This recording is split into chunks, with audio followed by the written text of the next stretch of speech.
ഇന്നത്തെ പ്രാദേശിക വാർത്തകളുമായി ഷാജി കടയ്ക്കൽ. ഇന്ന് മാർച്ച് 24 തിങ്കൾ 2025 വാർത്തകളിലേക്ക്. മുൻ കേന്ദ്രമന്ത്രി രാജീവ് ചന്ദ്രശേഖർ BJPയുടെ സംസ്ഥാന അധ്യക്ഷനാകും.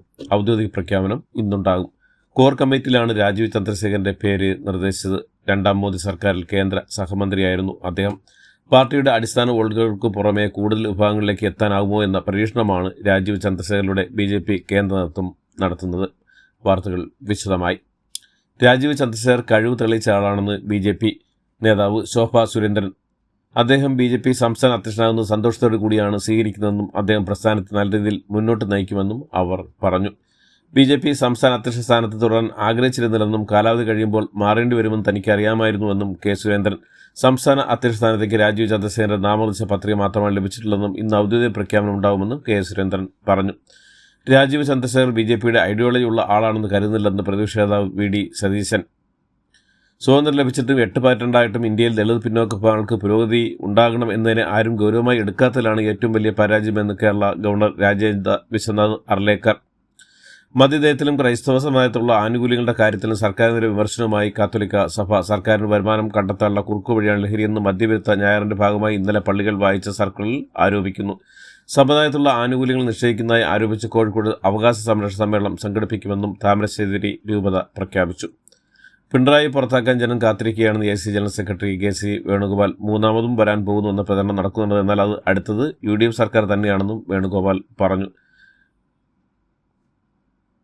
രമേശ് ചെന്നിത്തല ഗാന്ധിഗ്രാമം സംഘടിപ്പിക്കുന്ന ദളിത് പ്രോഗ്രസ് കോൺക്ലേവിൽ വൈകാരിക പ്രസംഗവുമായി കൊടിക്കുന്നിൽ സുരേഷ്. താൻ നിൽക്കുന്നത് വല്ലാത്തൊരവസ്ഥയിലാണെന്നും പ്രസംഗിച്ചാൽ പലതും തുറന്നു പറയേണ്ടി വരുമെന്നും തുറന്നു പറഞ്ഞാൽ വിവാദമായേക്കുമെന്നും ശത്രുക്കൾ കൂടിയേക്കുമെന്നും അതുകൊണ്ട് പ്രസംഗം എഴുതിക്കൊണ്ടാണ് വന്നതെന്നും പറഞ്ഞ കൊടിക്കുന്നിൽ സുരേഷ് തന്നെ മാത്രമാണ് എല്ലാവരും വേട്ടയിടുന്നതെന്നും പറഞ്ഞു. 75 വയസ്സ് കഴിഞ്ഞവരെ പാർട്ടി കമ്മിറ്റികളിൽ നിന്ന് ഒഴിവാക്കണമെന്ന മാനദണ്ഡത്തിൽ ഇളവ് അനുവദിക്കണമെന്ന് CPM കേന്ദ്ര കമ്മിറ്റിയിൽ ആവശ്യം. പൊളിറ്റ് ബ്യൂറോയിലെ മുതിർന്ന അംഗങ്ങൾക്ക് ഇളവ് അനുവദിക്കണമെന്ന ആവശ്യമാണ് കേന്ദ്ര കമ്മിറ്റിയിൽ ഉയർന്നത്. മുതിർന്ന നേതാക്കളിൽ ചിലർക്ക് ഇളവ് അനുവദിച്ച് അവരുടെ അനുഭവ സമ്പത്ത് മേൽ കമ്മിറ്റികൾ പ്രയോജനപ്പെടുത്തണമെന്ന ആവശ്യമാണ് കേന്ദ്ര കമ്മിറ്റിയിൽ ഉയർന്നത്. ദേവസ്വം ബോർഡ് ക്ഷേത്രത്തിൽ ഷർട്ട് ധരിച്ച് കയറി ഭക്തർ. പെരുന്നാട് കക്കാട്ട് കോയിക്കൽ ശ്രീ ധർമ്മശാസ്ത്രത്തിലാണ് SNDP സംയുക്ത സമിതിയുടെ നേതൃത്വത്തിൽ ഷർട്ട് ധരിച്ച് കയറിയ സ്ഥലത്ത് പോലീസ് കാവലുണ്ടായിരുന്നെങ്കിലും ആരും തടഞ്ഞില്ല. എല്ലാ ക്ഷേത്രങ്ങളിലും ഷർട്ട് ധരിച്ച് കയറാൻ അനുവദിക്കണമെന്ന് SNDPയും ശിവഗിരി മഠവും മുൻപ് ആവശ്യപ്പെട്ടിരുന്നു. സാമൂഹ്യ സുരക്ഷാ ക്ഷേമനിധി പെൻഷൻ ഗുണഭോക്താക്കൾ മാർച്ച് മാസത്തിൽ 1 ഗഡു പെൻഷൻ കൂടി അനുവദിച്ച് ഇതിനായി 817 കോടി രൂപ അനുവദിച്ചതായി ധനകാര്യമന്ത്രി KN ബാലഗോപാൽ അറിയിച്ചു. നഴ്സിംഗ് അഡ്മിഷൻ വാഗ്ദാനം ചെയ്ത് പണം തട്ടിയതിന് കായംകുളത്തെ CPM നേതാവിനെ പാർട്ടിയിൽ നിന്ന് സസ്പെൻഡ് ചെയ്തു. കായംകുളം പുതുപ്പള്ളി ലോക്കൽ കമ്മിറ്റി അംഗം S. സുഭാഷിനെയാണ് നടപടി. 6 പരാതികൾ ആണ് ഇയാൾക്കെതിരെ പാർട്ടിക്ക് ലഭിച്ചത്. CPM സംസ്ഥാന സെക്രട്ടറി അടക്കമുള്ള നേതാക്കൾക്കൊപ്പം നിൽക്കുന്ന ഫോട്ടോകൾ കാണിച്ച് വിശ്വാസം പിടിച്ചുപറ്റിയാണ് തട്ടിപ്പ് നടത്തിയത്. ഓപ്പറേഷൻ ഡി ഹണ്ടിന്റെ ഭാഗമായി ഇന്നലെ സംസ്ഥാന ഭാഗമായി നടത്തിയ സ്പെഷ്യൽ ഡ്രൈവിൽ മയക്കുമരുന്ന് വിൽപ്പന സംബന്ധിച്ച് 2703 പേരെ പരിശോധിച്ച് വിവിധ തരത്തിലുള്ള നിരോധിത മയക്കുമരുന്ന് കൈവശം വെച്ചതിന് 227 കേസുകൾ രജിസ്റ്റർ ചെയ്തു. 232 പേരാണ് അറസ്റ്റിലായത്. കോഴിക്കോട് ചെറുവണ്ണൂരിൽ ആയുർവേദ ആശുപത്രി ചികിത്സയ്ക്കെത്തിയ യുവതിക്ക് നേരെ ആസിഡ് ആക്രമണം. മുൻ ഭർത്താവാണ് യുവതിയെ ആക്രമിച്ചത്. ബാലുശ്ശേരി സ്വദേശി പ്രഭിഷയ്ക്ക് ആക്രമണത്തിൽ പരിക്കേറ്റു. കോഴിക്കോട് പൂവാട്ടുപറമ്പിൽ കാറിൽ നിന്ന് 40 ലക്ഷം രൂപ കവർന്ന പരാതി വ്യാജം. ബന്ധു നൽകിയ പണം ചെലവായതിനെ തുടർന്ന് പരാതിക്കാരനുണ്ടാക്കിയാണ് കവർച്ച നടക്കുമെന്ന് തെളിഞ്ഞു. ആനക്കുഴിക്കര സ്വദേശി റഹീസും സുഹൃത്തുക്കളായ 2 പേരും പിടിയിലായി. താമരശ്ശേരിയിലെ ഷിബില കൊലക്കേസുമായി ബന്ധപ്പെട്ട താമരശ്ശേരി പോലീസ് സ്റ്റേഷനിൽ സംഭവിച്ച നടപടിക്രമങ്ങളിലെ ഗുരുതര വീഴ്ചയിൽ പോലീസ് വിശദമായ അന്വേഷണം ആരംഭിച്ചു. തൊടുപുഴയിൽ കൊല്ലപ്പെട്ട ബിജുവിന്റെ മരണകാരണം തലച്ചോറിനേറ്റ ക്ഷതമെന്ന് പോസ്റ്റ്മോർട്ടത്തിലെ പ്രാഥമിക നിഗമനങ്ങൾ. ക്രൂരമായ മർദ്ദനം ബിജുവിന് ഏറ്റുണ്ടെന്ന് പോലീസ് നിഗമനം സാധൂകരിക്കുന്നതാണ് പോസ്റ്റ്മോർട്ടം റിപ്പോർട്ടിലെ കണ്ടെത്തൽ. നേരത്തെ തന്നെ ബിജുവിനും കുടുംബത്തിനും ഭീഷണി ഉണ്ടായിരുന്നുവെന്ന് സഹോദരൻ MJ ജോസ് പറഞ്ഞിരുന്നു. ലഹരി മരുന്നിനായി വ്യാജ കുറിപ്പടി തയ്യാറാക്കിയ സംഭവത്തിൽ വടക്കൻ പറവൂർ 2 പേർ അറസ്റ്റിൽ. വ്യാജ കുറിപ്പടി ഉണ്ടാക്കി നെട്രോസൊപ്പം ഗുളികൾ വാങ്ങി കൂട്ടിയതിലാണ് നടപടി. പറവൂർ സ്വദേശികളായ നെക്സൺ ദേവസ്യ, സനു വിജയൻ എന്നിവരാണ് പിടിയിലായത്. കാലടി മലയാറ്റൂരിന് സമയം പെരിയാർ നദിയിൽ കുളിക്കാനിറങ്ങിയ അച്ഛനും മകനും മുങ്ങി മരിച്ചു. മലയാറ്റൂർ മധുരുമ കവരയ്ക്ക് സമയം താമസിക്കുന്ന നെടുവേലി ഗംഗ മകൻ ധാർമിക് എന്നിവരാണ് മരിച്ചത്. ഇന്നലെ വൈകിട്ട് 4 മണിയോടെയായിരുന്നു സംഭവം. വീടിനടുത്തുള്ള വൈശംകുടി കടവിലാണ് അപകടം നടന്നത്. കണ്ണൂർ മൊറാഴ കുളിച്ചാലിൽ ഇതര സംസ്ഥാന തൊഴിലാളികളെ വെട്ടിക്കൊന്നു. പശ്ചിമബംഗാൾ സ്വദേശി ഇസ്മായിലാണ് മരിച്ചത്. പ്രതിയായ പശ്ചിമബംഗാൾ സ്വദേശി സുജയെ പോലീസ് പിടികൂടി. ന്യൂഡൽഹി റെയിൽവേ സ്റ്റേഷനിൽ വീണ്ടും വൻ തിരക്ക്. 5 ട്രെയിനുകൾ വൈകിയതാണ് വൻ തിരക്കിന് കാരണമായ. തിരക്ക് നിയന്ത്രിക്കാനായെന്നും മറ്റ് പ്രശ്നങ്ങളില്ലെന്നും ദില്ലി പോലീസ് അറിയിച്ചു. ഖത്തറിൽ തടവിൽ കഴിയുന്ന ഇന്ത്യൻ യുവാവിന്റെ മോചനത്തിനായി ഇടപെടണമെന്നാവശ്യപ്പെട്ട് വഡോദരയിലെ കുടുംബ പ്രധാനമന്ത്രി ഓഫീസിനെ സമീപിച്ചു. വഡോദര സ്വദേശി അമിത് ഗുപ്തയാണ് ജനുവരി 1 മുതൽ സ്റ്റേറ്റ് സെക്യൂരിറ്റി കസ്റ്റഡിയിൽ പാർപ്പിച്ചിരിക്കുന്നത്. ഡാറ്റ മോഷണ കുറ്റമാണ് ചുമത്തിയിരിക്കുന്നതെന്ന് കുടുംബം ആരോപിച്ചു.